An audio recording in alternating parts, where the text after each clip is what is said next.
Hi guys. Sorry I've not filmed in a couple of weeks, but everything's been going wrong. I didn't get the cat, everything's just gone wrong, but I'll do another video on that. But for now, this is what's happened today. It's an important video. Casper gave me a massive scare.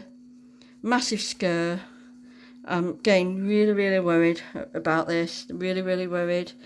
I took him to the vet as usual to see Emily for his usual teeth to be done, and did his teeth no problem. And all of a sudden he sort of gasped for air and collapsed. I thought, oh my God, same as Sayed, my cat, if you remember. And so they put him on oxygen for about 15 minutes, and Emily came out and told me, she said, he's all right. Because I think she saw the panic look on my face. She said, we just give him a bit of oxygen because he's turning blue. I thought, oh my God. He's really not in a good place right now. She says, because his weight's coming down, and so she really thinks I should take him back to Claire as well and see if they could do a brain scan or something, because she says it's definitely not right. She thinks there's something neurological wrong somewhere, or some cancer or something like that. So she says she's managed to check his heart and his lungs. She said they're fine, his lungs are clear, his heart rate's normal. So she said he's had this done many times, so she don't understand it. So she said stop the Loxicon because obviously he's not in any pain with his teeth or anything like that. So she said it's not really helping, and just keep it in case you see him getting uncomfortable, to give him a dose. So she said don't give it him now every day, so to stop that. And the little fella, he scared me. But I think what happened is on the way to the vet, usually he goes under the curve rest and he keeps warm. And today he was all the way down there, he was spinning and spinning, so the cold were going through. I think that's what it is, because he did feel a bit cold when I got to the vets. And even though he was in the buggy as well, because I always put this in the cat buggy, and then I put the hood over the top, so it's usually nice and toasty, so there's no rain getting through or anything like that, because I have a waterproof hood and a rain cover. So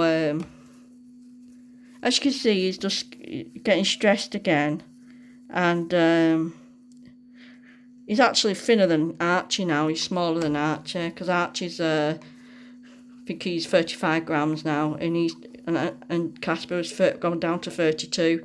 And Emily said, oh, you did so well over the past few months getting him back over 40 grams.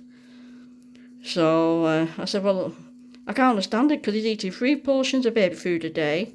He's eating a portion of what's it called? The Pets at Home nuggets mashed up in hot water with a smidgen of peanut butter, and then I give him that when it's cooled. So he's having a bit of that. I also leave his muesli out, but he's eating very little muesli. Maybe because he's getting stuffed on baby food. But she says you can't win. If you stop the baby food, his weight will go down even more, because he can't manage some of the muesli. So I've had to put extra muesli in his bowl, because she don't worry about him selective feeding. If he needs to pick out the bits that he can manage, and if you're only giving him a tiny bit of muesli and he can't eat the bits that's in there, and he's only getting a tiny bit, his weight's going to go down. So I said, well, you're lucky you mentioned that, because I've done that from last night. From last night, I put 10 grams in a bowl, and then he could just eat as much as he wants out of that, and then do it that way instead of giving him twice a day like I was. He wasn't getting. So that's all we could do, just to see what happened. But as I was saying, I've rang Claire and waiting for her to ring me back Monday, and see if we can arrange to do a brain scan or something, because that's what he really scared me, because I'll be checking him every hour or so now. I'm going to end up bugging him. But as you can see, Casper, hello baby. Yeah, it was really scary. They had to put a little tube near his mouth to let the air go in. And Casper, hello. Oh, you're nice and wet now, your nose. That's a good sign. Isn't it? That's a good sign.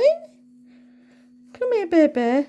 He's very fragile at the moment. Very fragile. It's taken a lot out of him, his illness. It really is. I was nearly in tears on the way home. So I've just got back now. I'm going to give him a bit of baby food if he'll eat it. He might be a bit stressed.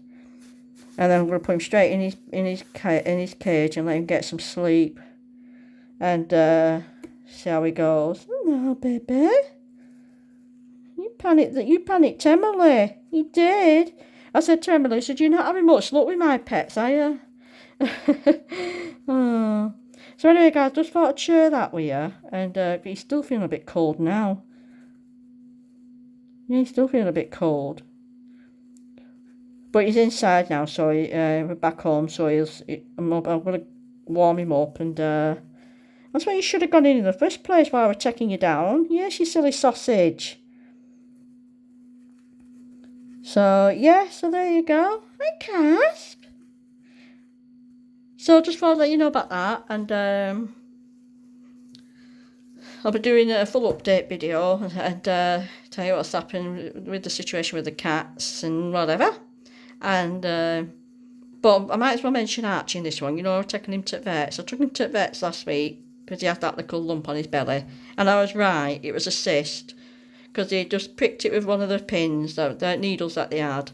Oh, it was awful.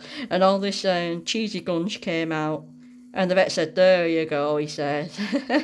And so any more problems with that, I can just take him down and just lance it again. But no, he's been fine up to now with it. I check it every night to make sure it's not gone back up. So he says, "There you go, that's what we want." He says, nothing sinister. So Archie's okay. Arabella's okay. So yeah. So apart from this little fella, I'm really, really worried about him. He's going to be 2.5 in January. And I really want him to eat properly. But I told her, I said, he's eating 3 portions of baby food. And I mean licking the spoon dry. I grant you he's not eating all the nuggets bit, even though he's leaving bits of the nuggets when I've mushed them up. But he's having a good portion of that as well. And his muesli is only managing to get through to about 2 or 3 grams. So adding it all up together, it's quite a lot of food. So I don't understand why he's... that's why she's a bit worried, because if he's eating all that and his weight's going down. But his nose looks a bit pink. If you keep still for 1 minute, Casper. I'll just have a look at his nose. Hold on a minute. Yeah, it's alright. We're just the light. He's so light. He really is. So I really, really want to try and get his weight back up, because if I can't get his weight back up, they can't do his scan. So, but he's definitely got some sort of neurological thing on top of his teeth. Yeah, it's on top of his teeth problem, I mean. So anyway, he's going back to see Emily next Friday, because she says she wants to see him next Friday. Just saying he might need some more antibiotics. But she says apart from that, his pouches are lovely and clean, and everything else is fine. It's just the way he collapsed. So whether there was old